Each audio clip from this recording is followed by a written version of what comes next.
चलिए, last class में हमने ये कवर कर लिया था, hazard due to extreme weather condition in open cast mines and its mitigation, है ना। और क्या पढ़ा था हमने? माइन गैसेस के बारे में पढ़ा था और उसके साइकोलॉजिकल इफेक्ट के बारे में पढ़ा। ठीक, mine gases and their psychological effect पढ़ लिया था। आज हम माइन रेस्क्यू से रिलेटेड सारा चीज पढ़ेंगे। ठीक, माइन रेस्क्यू क्या है, रेस्क्यू इक्विपमेंट कैसे कैसे होते हैं, ठीक है, ये सारा चीज आज हम पढ़ेंगे। रेसिसिटेशन पढ़ लिया था पिछले क्लास में, रिवाइविंग अपरेटस क्या है ना, selection and training of rescuer. तो माइन रेस्क्यू से रिलेटेड जितनी चीजें हैं ये सारा आज हम डिस्कस करेंगे। ओके,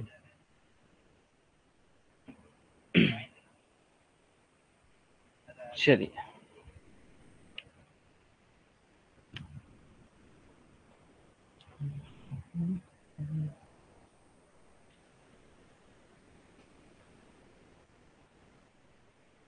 माइन रेस्क्यू है ना, तो सबसे पहले माइन रेस्क्यू होता क्या है? ओके, माइन रेस्क्यू क्या है? Deals with all measures end devices. Mine rescue में क्या किया जाता है? जितने भी मेजर्स डिवाइसेस होते हैं use for working in irrespirable and toxic atmosphere. ठीक है, जहाँ सांस लेने में इरेस्पिरेबल है, जहाँ सांस नहीं लिया जा सकता, या टॉक्सिक है, जहरीला एटमोस्फेयर है, ठीक है, माइंस में, वहाँ क्या किया जाता है? आपके जो फायर फाइटिंग की उस जगह पे अगर आग लग गया है ना, उस जगह पे occurring in mines for fire fighting and ceiling of mine fire. ठीक है, मान लो माइंस में आपके आग लग गया, तो उस जगह, वो जगह क्या हो गया, वहां सांस लेना मुश्किल हो जाएगा। कार्बन डाइऑक्साइड, कार्बन मोनोऑक्साइड आग से निकलता है तो टॉक्सिक एटमोस्फेयर हो गया। तो उस जगह पे जाके आग को बुझाना, ठीक है, इरेस्पिरेबल और टॉक्सिक एटमोस्फेयर में जाके आग को बुझाना, फायर फाइटिंग करना, और उस जगह को सील कर देना, ceiling of mine fire. Underground में जहां भी आग लगा है उस पैनल को क्या करना है, अपने को सील कर देना। ये सब किसके अंदर आता है? माइन रेस्क्यू के अंदर आता है। और क्या आता है? Conducting rescue and recovery operation speedily and safely. ठीक है, जो माइंस माइनर्स जो फंस जाते हैं अंदर, ठीक है, माइनर्स जो फंस जाते हैं उसका रेस्क्यू रिकवरी करना भी माइन रेस्क्यू के अंदर आता है। ठीक है, इसका मेन ऑब्जेक्टिव ये नीचे दिखा है आपको, क्लियर है?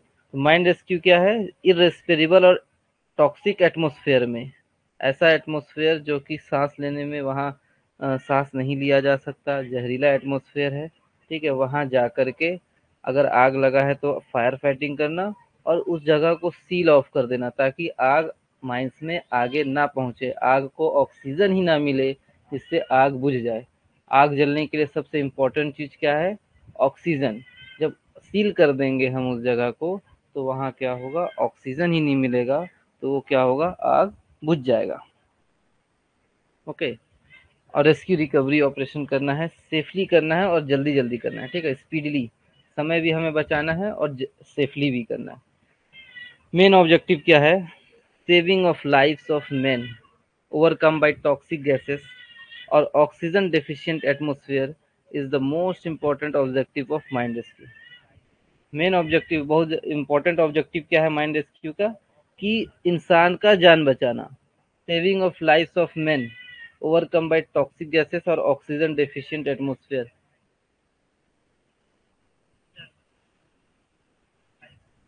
हाँ हाँ, ये सब ओपन कास्ट वालों के लिए ज़रूरी नहीं है। ये सिलेबस जो है आपका अंडरग्राउंड का ही है ना, एक मिनट देख लेते हैं। सिलेबस एग्जाम में फर्स्ट क्लास में सर्टिफिकेट ऑफ कॉम्पिटेंसी, ठीक है ना, नीचे वो भी आएगा रिस्ट्रिक्टेड वाला भी, रिस्ट्रिक्टेड।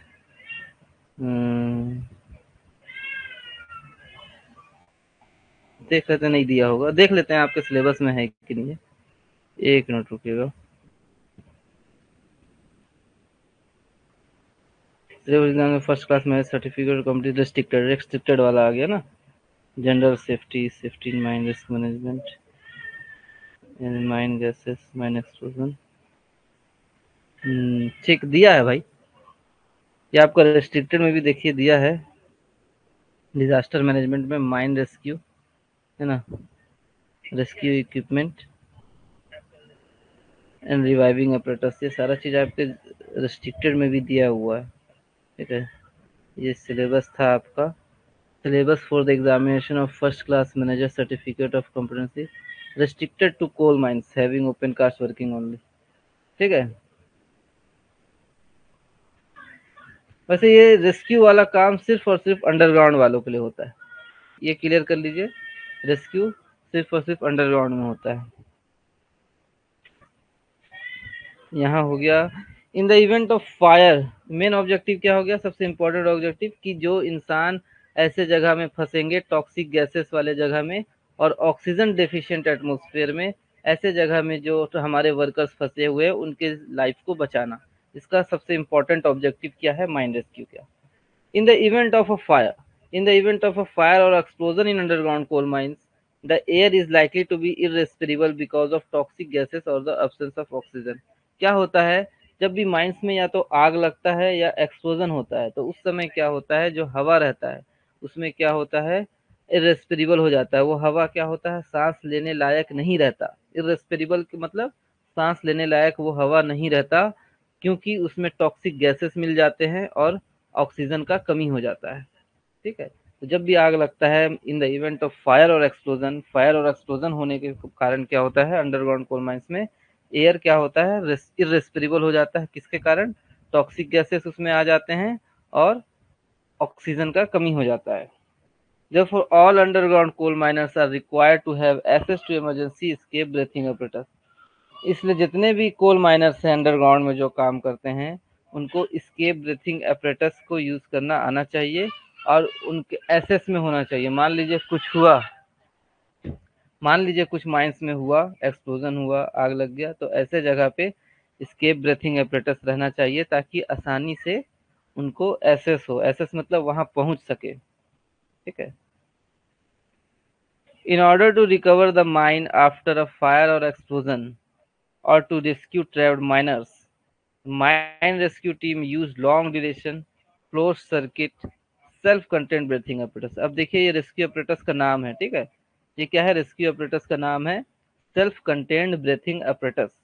ठीक है, आग लगने के बाद, एक्सप्लोजन होने के बाद जो रेस्क्यू ट्रैप्ड माइनर्स हैं, है ना, जो ट्रैप्ड माइनर्स हैं उनका रेस्क्यू करने के लिए जो माइन रेस्क्यू टीम है वो कौन सा एपरेटस यूज करेगी, लॉन्ग ड्यूरेशन, जो ज्यादा समय तक चले। ठीक है, long duration close circuit, close circuit मतलब ऑक्सीजन भी उसी से ले, कार्बन डाइऑक्साइड भी उस अपरेटस के अंदर ही अब्जॉर्ब हो जाए। ठीक है, क्लोज सर्किट क्या, बाहर के एटमोस्फेयर से अपने को कोई लेना देना नहीं, आप ऑक्सीजन भी उसी अपरेटस से लेंगे और जो आप हवा छोड़ोगे, इनहेलेशन ऑक्सीजन ले रहे हैं, एक्सहेलेशन में क्या होता है, कार्बन डाइऑक्साइड निकलता है ना। जब आप हवा मुंह से छोड़ते हैं तो उससे कार्बन डाइऑक्साइड निकलता है। तो वो सर्किट क्लोज सर्किट होना चाहिए, वो ब्रेथस अपरेटस के अंदर ही एब्जॉर्ब हो जाए। इस अपरेटस का नाम क्या है, self contained breathing apparatus for respiratory protection. ठीक है, आग और एक्सप्लोजन होने के बाद जो रेस्क्यू टीम यूज करेगी अपरेटस, लॉन्ग ड्यूरेशन होना चाहिए, ज्यादा समय तक चलना चाहिए, क्लोज सर्किट होना चाहिए, है ना, उसका नाम क्या, self contained breathing apparatus. These are these are commonly called rescue breathing apparatus. ठीक है, सेल्फ कंटेंट ब्रीथिंग अपरेटस एक तो हो गया SCBA। ठीक है, और इसको आसान भाषा में क्या बोल सकते हैं, RBA। ठीक है, SCBA क्या हो गया, सेल्फ कंटेन्ड ब्रीथिंग apparatus, और इसको आसान भाषा में बोलेंगे मतलब इसको और क्या बोलते हैं, कॉमनली क्या बोला जाता है, रेस्क्यू ब्रीथिंग apparatus। ठीक है, दोनों एक ही है, तो कॉमनली इसको रेस्क्यू ब्रीथिंग apparatus बोला जाता है, वैसे उसका नाम क्या है, self contained breathing apparatus। Rescue equipment, ये सब था माइन रेस्क्यू के बारे में कि माइन रेस्क्यू क्यों किया जाता है, क्या होता है, उसका ऑब्जेक्टिव क्या होता है ना। अब रेस्क्यू इक्विपमेंट के बारे में हम पढ़ेंगे कि रेस्क्यू इक्विपमेंट क्या होता है और उसका यूजेस कैसे किया जाता है। ओके, तो mine rescue operators also called respirators और रेस्पिरेटरी प्रोटेक्टिव इक्विपमेंट। जो माइन के रेस्क्यू ऑपरेटर्स होता है, रेस्क्यू ऑपरेटर्स को और क्या बोला जाता है, रेस्पिरेटर्स बोला जाता है और रेस्पिरेटरी प्रोटेक्टिव इक्विपमेंट बोला जाता है। Primarily provides protection to human breathing system against poisonous और इरेस्पिरेबल गैसेस। कि जो भी रेस्क्यू इक्विपमेंट है, रेस्पिरेटर्स बोल लीजिए, रेस्पिरेटरी प्रोटेक्टिव इक्विपमेंट बोल लीजिए या रेस्क्यू अपरेटस बोल लीजिए, इसका काम क्या होता है, ये क्या करता है, जो ह्यूमन बीइंग है उनको कहाँ किससे प्रोटेक्शन प्रोवाइड करता है, provides protection to human breathing system against poisonous and irrespirable gases। जो हमारा ब्रीथिंग सिस्टम बनाया गया है ह्यूमन बीइंग का, उसके ब्रीथिंग सिस्टम को किससे प्रिवेंट करता है, जो जहरीला गैस आ जाता है आग लगने के कारण, एक्सप्लोजन होने के कारण, या जो इरेस्पिरेबल गैस मतलब ऑक्सीजन ही नहीं रहता उस गैस में, है ना, जिसे नहीं लिया जा सकता, जिसे सांस नहीं लिया जा सकता, उसमें ऑक्सीजन नहीं होता, तो ऐसे गैसेस से प्रोटेक्शन करता है हमारा क्या, ये रेस्क्यू ऑपरेटर। ठीक है, तो रेस्क्यू ऑपरेटर्स का क्या यूज हुआ भाई, हमारे ह्यूमन बीइंग का जो ब्रीथिंग सिस्टम है, ब्रीथिंग सिस्टम को प्रोटेक्ट करता है जहरीले गैस से। अब देखिए रेस्क्यू ऑपरेटर्स के अंदर क्या क्या आ जाता है, रेस्क्यू इक्विपमेंट के अंदर क्या क्या चीजें आती है। एक आता है रिवाइविंग ऑपरेटर्स। ठीक है, अब इसके बारे में नीचे हम डिटेल में पढ़ेंगे कि रिवाइविंग ऑपरेटर्स क्या होता है ना। एक होता है एस्केप ऑपरेटर्स,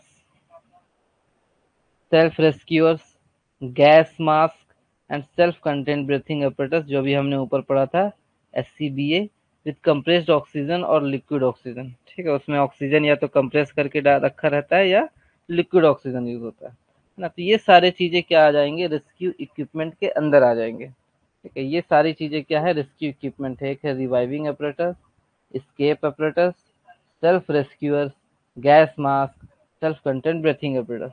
अब एक एक इक्विपमेंट को डिटेल में पढ़ते हैं। पहला क्या है, रिवाइविंग रेस्क्यू ऑपरेटर्स, है ना। Rescue operators are primarily use, जो रेस्क्यू ऑपरेटर्स है जो हमने ये ऊपर पढ़ा, ये सारे क्या है, रेस्क्यू ऑपरेटर्स हैं। ठीक, ये सब क्या है, रेस्क्यू ऑपरेटर्स है। इनका क्या यूज है, rescue operators are primarily use for respiratory protection of man employed in fighting mine fires. तो हमने ऊपर भी ये चीज पढ़ा कि रेस्क्यू ऑपरेटर्स किसके लिए यूज किया जाता है, हमारा जो रेस्पिरेटरी सिस्टम है उसको प्रोटेक्ट करता है।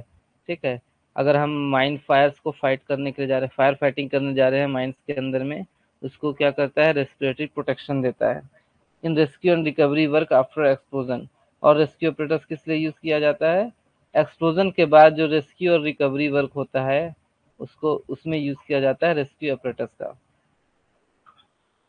रेस्क्यू ऑपरेटर्स का क्लासिफिकेशन करेंगे तो generally fall into the following three main classes.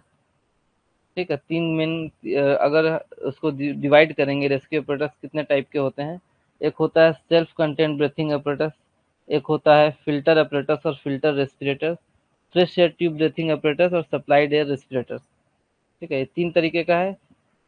Self contained breathing operators, जो रेस्क्यू ऑपरेटर, एक सेल्फ कंटेंट ब्रीथिंग apparatus मतलब उसी में ऑक्सीजन निकालेंगे, जो अपना apparatus है, मान लीजिए ये apparatus है, इसी से हम ऑक्सीजन भी ले रहे हैं और एक्सहेल जो कर रहे हैं वो इसी apparatus में एब्जॉर्ब हो जा रहा है। ठीक है, और एक क्या होता है, फिल्टर apparatus, फिल्टर लगा रहता है, फिल्टर करके हम एटमोसफेयर में छोड़ देते हैं। और एक होता है fresh air tube breathing apparatus, fresh air tube breathing apparatus मतलब आपका एक जगह apparatus लगा रहेगा, वहां से ट्यूब ले जाकर जहाँ तक वो अपना जो रेस्क्यू काम कर रहा है, ठीक है, ये क्या करेगा, वो ट्यूब से ये फ्रेश जगह पे ऑक्सीजन अपरेटस रहेगा, और ये दूर में जाके ये ट्यूब से ऑक्सीजन लेगा, जहाँ भी जाके जो रेस्क्यू टीम है, जो रेस्क्यू कर रहा है वो क्या करेगा, ये ट्यूब के ये फ्रेश एयर बेस में रहेगा। ठीक है, फ्रेश एयर जगह पे रहेगा अपरेटस, और जो अंदर रेस्पिरेबल जोन में जाके इस ट्यूब से वो ऑक्सीजन लेगा, है ना। एक तो ये हो गया, अंदर ही अंदर रह जाता है, ये एटमॉस्फेयर में छोड़ते हैं फिल्टर करके, और ये ट्यूब के द्वारा अपन वो लेते हैं, नीचे आएगा ये सारी चीजें और अच्छे से समझ में आएगा फिर। अब एक क्वेश्चन ये भी आता है कि वाइटल कैपेसिटी क्या होता है ना। वाइटल कैपेसिटी क्या होता है, vital capacity is the maximum amount of air a person can expel from the lungs after a maximum inspiration. ठीक है, वाइटल कैपेसिटी क्या होता है कि मैक्सिमम जो इंस्पिरेशन होता है, मतलब एक आप स्पायरोमीटर से ये आईएमई में चेक भी किया जाता है।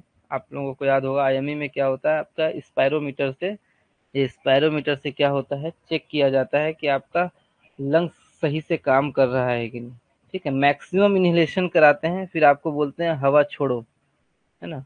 तो maximum amount of air a person can expel from the lungs, मतलब हवा मैक्सिमम हवा वो लंग्स से कितना छोड़ सकता है कोई एक ह्यूमन बीइंग, है ना, उसको क्या कहा जाता है, वाइटल कैपेसिटी। मैक्सिमम इंस्पिरेशन करेगा, पूरा हवा लेगा अंदर और लंग्स, और कितना हवा वो एब्जॉर्ब किया और कितना छोड़ा, है ना, तो ये कहलाता है vital capacity. It is equal to the inspiratory reserve volume plus tidal volume plus the expiratory reserve volume.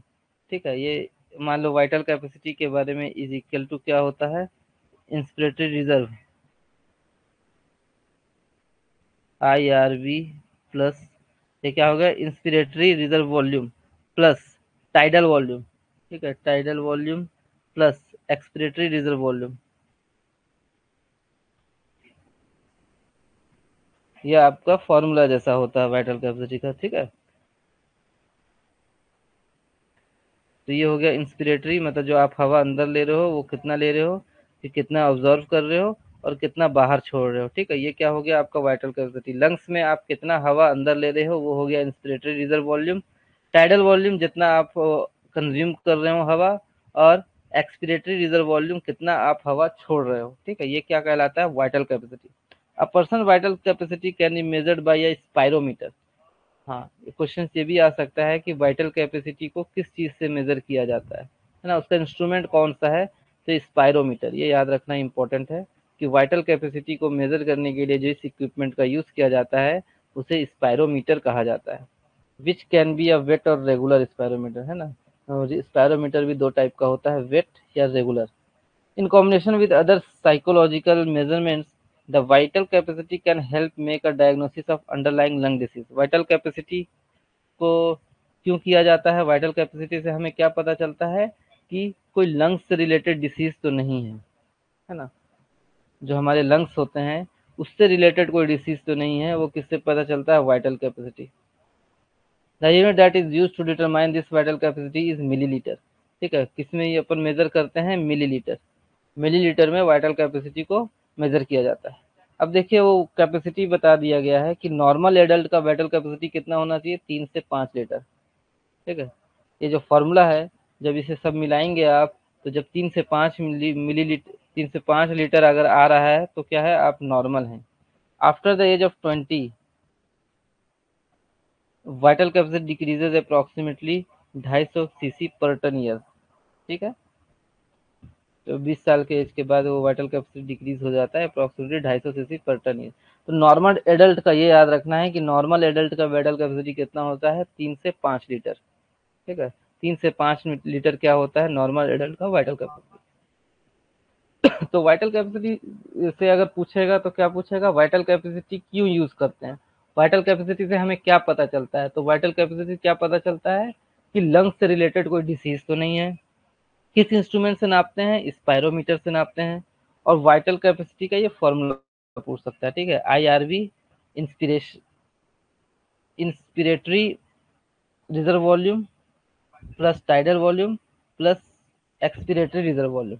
ठीक है, इन सब को मिला के वाइटल कैपेसिटी निकाला जाता है।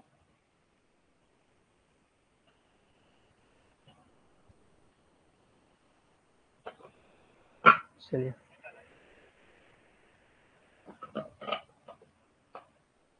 अब ये जो हमारा चार्ट दिया है, इस चार्ट में क्या दिया गया है कि हमारा जो ह्यूमन बॉडी है, हमारा ह्यूमन बॉडी कितना हवा लेता है, ओके, 1 मिनट में कितना हवा लेता है और कितना ऑक्सीजन कंज्यूम करता है for different degree of exertion. मतलब अलग अलग बॉडी जब काम करता है, रेस्ट करता है तो कितना हवा लेगा, कितना कंज्यूम करेगा, नॉर्मल वर्क करेगा तो कितना हवा ले रहा है, कितना कंज्यूम कर रहा है, बहुत ज़्यादा हार्ड वर्क कर रहा है तो कितना हवा ले रहा है, कितना कंज्यूम कर रहा है।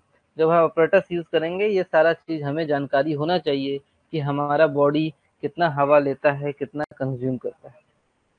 आप रेस्ट कर रहे हैं, ठीक है, रेस्ट कर रहे हैं, लेटे हुए हैं, तो रेस्ट कर रहे हैं तो आपका जो बॉडी है वो कितना हवा लेगा लीटर पर मिनट में। ठीक है, उसका वो क्या है, 1 मिनट में कितने लीटर, तो 1 मिनट में 8 से 10 लीटर हवा लेता है अगर आप रेस्ट कर रहे हैं तो। ठीक है, जो आपका ह्यूमन बॉडी है, आप रेस्ट कर रहे हैं, लेटे हुए हैं, तो हवा कितना ले रहा है, 8 से 10 लीटर पर मिनट। और इस 8 से 10 लीटर में ऑक्सीजन कितना कंज्यूम कर रहा है, 0.3 टू 0.4 लीटर पर मिनट, है ना। बहुत ही रेस्ट कर रहे हैं, कुछ काम नहीं कर रहे हैं, मस्त। तो बॉडी एकदम क्या है, रिलैक्स है। रिलैक्स है तो बहुत कम हवा ऑक्सीजन कंज्यूम करता है। ठीक है, वॉकिंग कर रहे हैं आप, चल रहे हैं रेस्क्यू अपरेटस के साथ, है ना। रेस्क्यू अपरेटस आपने लटकाया हुआ है और चल रहे हैं, तो आपका एयर कितना लेगा, 15 से 20 लीटर पर मिनट, और उसमें से ऑक्सीजन कंज्यूम करेगा 0.6 टू 0.9 लीटर पर मिनट। आप रेस्क्यू कर रहे हैं, है ना, रेस्क्यू कर रहे हैं, भागा दौड़ी कर रहे हैं, तो उस केस में क्या हो रहा है, 20 से 30 लीटर पर मिनट, और ऑक्सीजन हो रहा है 0.9 to 1.3 litre per minute. Moderate work with pause, धीरे, कभी कभी पाउसेस मतलब रुक करके कुछ देर रुकते हैं फिर काम करते हैं, कुछ देर रुकते हैं फिर काम करते हैं, तो उसमें 30 से 40 litre per minute, 1.3 to 1.8 litre per minute oxygen consume कर रहे हैं। हवा इतना ले रहे हैं, लेकिन उस हवा में ऑक्सीजन कितना ले रहे हैं, only 1.3 to 1.8 litre per minute.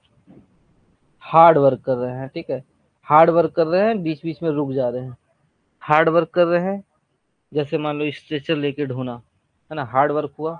अब क्या हो रहा है, बीच में रुक भी रहे हैं, चलो ठीक है थोड़ा देर रुक जाते हैं, तो उस केस में 40 से 50 लीटर पर मिनट, और ऑक्सीजन कितना कंज्यूम होता है, 1.8 टू 2.3 लीटर पर मिनट, है ना।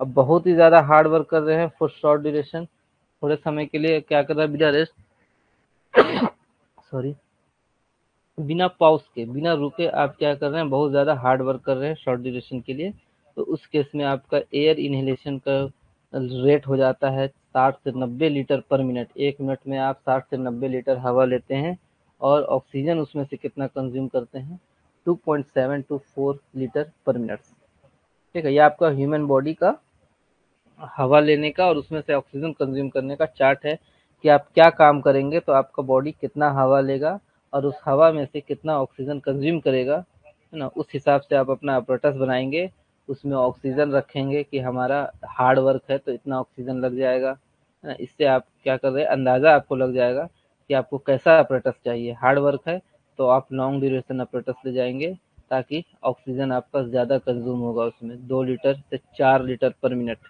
1 मिनट में 2 से 4 लीटर चला जाएगा ऑक्सीजन। तो मान लो आधा घंटा के लिए भी जा रहा है, तो 30 से मल्टीप्लाई कर लिए तो 120 लीटर का ऑक्सीजन चाहिए आपको। ठीक है, 4 लीटर जा रहा है 1 मिनट में, तो अगर आधा घंटा के लिए आप रेस्क्यू कर रहे हैं, हार्ड वर्क कर रहे हैं, ठीक है, तो क्या करेंगे, 30 मिनट से मल्टीप्लाई करेंगे तो 120 लीटर का आपको क्या चाहिए, 120 लीटर का ऑक्सीजन सिलेंडर चाहिए। ठीक है, रिजर्व चाहिए 120 लीटर। तो इसी से आप क्या करेंगे, अपना अपरेटस चुनेंगे कि कौन सा अपरेटस मुझे चाहिए। अब देखिए general features of the apparatus, जो अपरेटस हमने ऊपर पढ़ा है, जो रेस्क्यू अपरेटस होते हैं, उनमें नॉर्मली क्या होता है, लगभग सेम फीचर्स सब में होता है ना। क्या कर, उसका काम रहता है, जनरल फीचर्स, ऑक्सीजन देना और कार्बन डाइऑक्साइड को अब्जॉर्व करना, है ना।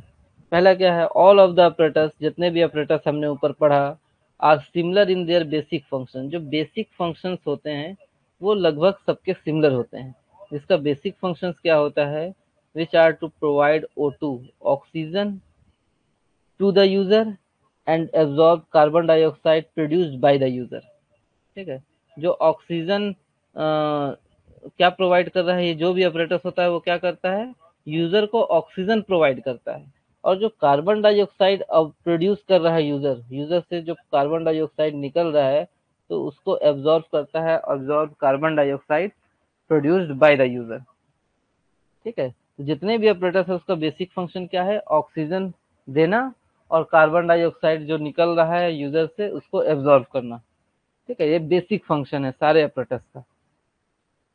The standard parts of the breathing apparatus coming into contact with the user's exhales there are the face mask, breathing hoses, carbon dioxide absorbent canister and breathing bag।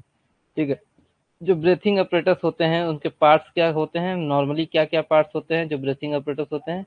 एक तो होता है face mask, जो आप चेहरे पे लगाते हैं, है ना, जो आपको चेहरे पे लगाएंगे, नाक मुंह को ढकेगा, तो उससे क्या होगा, आप जहरीले गैस से, बाहर के एटमोसफेयर से सेफ हो गए। और क्या रहेगा, फेस मास्क लगा लिया आपने तो बाहर के एटमोसफेयर से सेफ हुए, जो अपरेटस निकलेगा वही, है ना। ब्रीथिंग होसेस मतलब जो पाइप जैसा होता है ना। ये 1 मिनट, इसका फोटो ही दिखा देते हैं तो क्लियर होगा।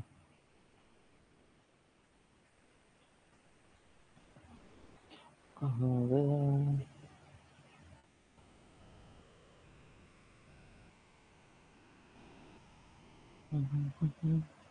ये देखिए, है ना, ये जो है ये होसेस होते हैं। ये जो आपको दिख रहा है ये होस हो गया। फेस मास्क, ये थोड़ा सा कॉम्प्लिकेटेड दिख रहा है। और सिंपल सा फोटो, हाँ, इस अपरेटस को यदि आप देखेंगे, ठीक है, BG-174A बोला जाता है, ड्रैगर कंपनी का नाम है, ड्रैगर BG-174A। ये आपको क्या दिख रहा है? फेस मास्क, ठीक है। ये वाला चीज क्या दिख रहा है? Face mask. जिससे क्या हुआ, आपका पूरा फेस सेफ हो गया बाहर के एटमोसफेयर से। ये आपको होसेस हैं, ठीक है, जो पाइप जैसा रहता है उसको होसेस बोलते हैं। ये यहाँ से घूम के देखिए, यहाँ पास घुस गया अपरेटस में, ठीक है। ये ब्रेथिंग बैग हो गया आपका। ये क्या हो गया? ब्रीथिंग बैग हो गया। ये ऑक्सीजन सिलेंडर हो गया, जिसमें कंप्रेस्ड करके ऑक्सीजन को जमा किया जाता है, ठीक है। ये सारी चीजें अभी इसमें आएंगे।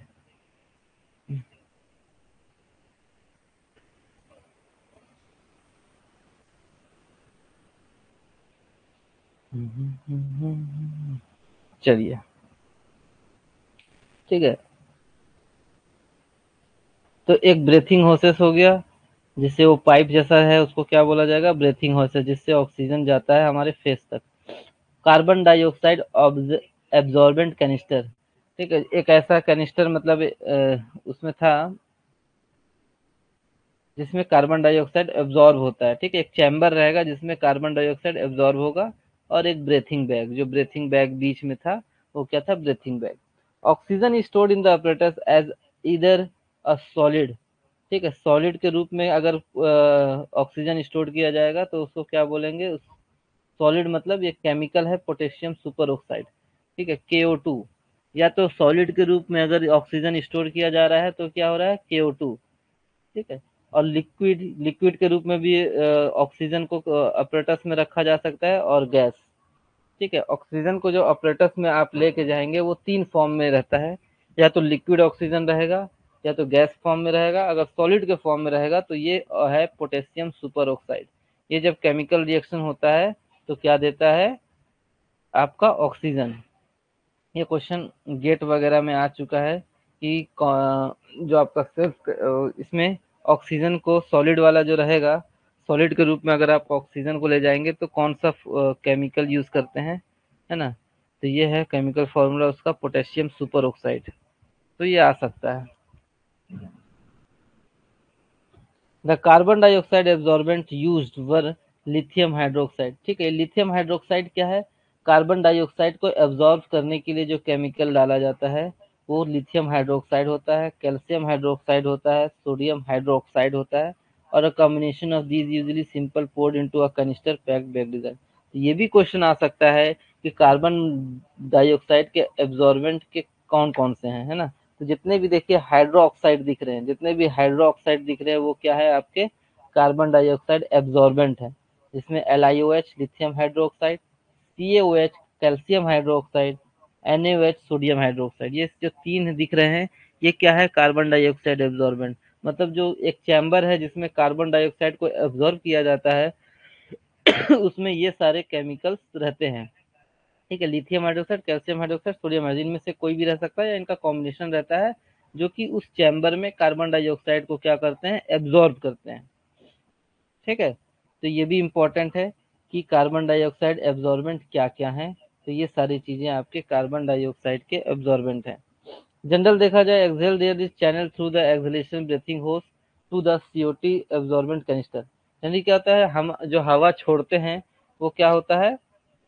जो होस पाइप वगैरह है उससे ब्रीथिंग होस क्या हुआ? होस पाइप से कार्बन डाइऑक्साइड एब्जॉर्बेंट कैनिस्टर उस चैम्बर में जाता है जहां कार्बन डाइऑक्साइड एब्जॉर्बेंट रहते हैं, LiOH, NOH, COH, where the users carbon dioxide observe, ठीक है, जहां कार्बन डाइऑक्साइड एब्जॉर्ब हो जाता है।